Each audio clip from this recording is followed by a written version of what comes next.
I want to move though to Magic Millions. It's obviously the pinnacle on Saturday, but we've been experiencing all of the race week this week. But let's start with you. The sales are obviously going on, and then I want to move into, the race day and what your thoughts are. It has just been a huge week so far, and before I deep dive into this, I do need to thank our fans who pointed out that I made a little mistake yesterday.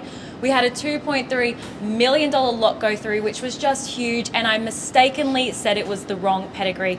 That filly was actually related to In Secret, top mare, and deserves all of the credit. So thank you to everyone who pointed that out to us, and the credit deserves the correct recognition. No, don't stress. You know what? Everyone makes mistakes. Yeah. It is what it is. We're only human. So thank you for recognizing that. But let's I'm sure move on. It won't be my last mistake. No, that's exactly. for sure. Especially in the breeding world, there is so much. Exactly. I don't know how you do it, girlfriend. There's so much to remember. Well, as we look towards this weekend, we have a huge weekend of racing, and it's obviously all about the 2-year-olds. They are the stars of the show. We do have the debut race, which, as the name suggests, all of the 2-year-olds that are contesting that race are hitting the tracks for the very first time. Mm-hmm. So rather than doing a deep dive of form, I thought we'd do a little cash money segment where we talk about how much these horses are worth when they were purchased and just what they are contesting. And for me, the top lot in this race, it's a $450,000 filly, XSection.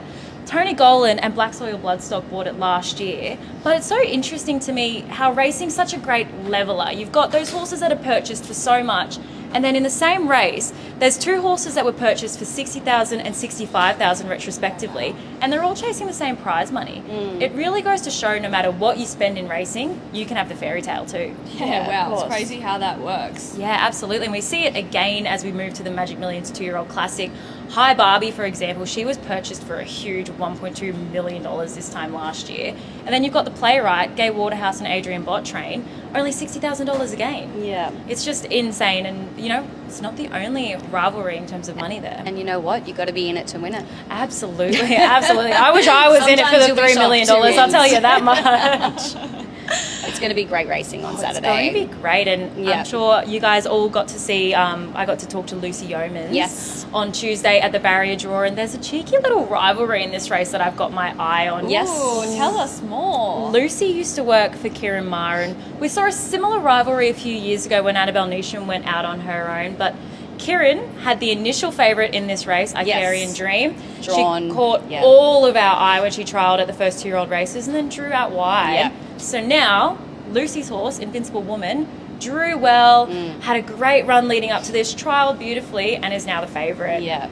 It's going to be interesting how the barrier draw works, hey? I know. And you watch them too go up and pick up the tile. I would not want that responsibility. The suspense. Count me out. No, thank you. I'd be like Lizzie Jess. I would have sent my kid up there and be that's on you, sweetheart. Good luck. And then having to deal with the fact that your kids picked the wide barrier. Honestly, definitely a nightmare. Just touching on that too, it would be nice to see one of the all-female owned horses win. You've got Icarian Dream, Invincible Woman, Vain Girl. So I'm rooting for one of them. I think that would be really cool. It would to be see. incredible to see. Like, obviously, like you said, the combination of all female owned, female trainer having her first run in the Magic Millions, and hopefully beating her old boss. It'd be a fairy tale come true. And having that bonus money to encourage more women to get involved in racing. I just think that's so cool. Like, they've done a great job of getting more women involved. So Magic Millions, Jerry Harvey and Katie Page, they deserve so much recognition for everything they've done for this sport. Honestly,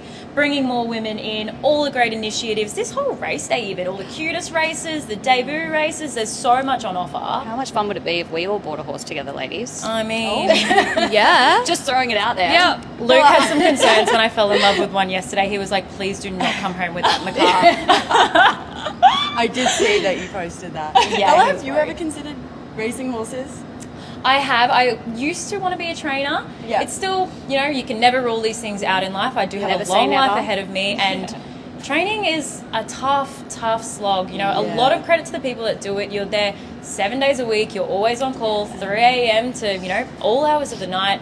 You have multi-million-dollar babies that you are there looking after. You are that parent, and it is a tough job. And the pressure too. Absolutely. That's pressure. It's something I would love to do, but it's I've got to build myself up and need a lot of money to do so.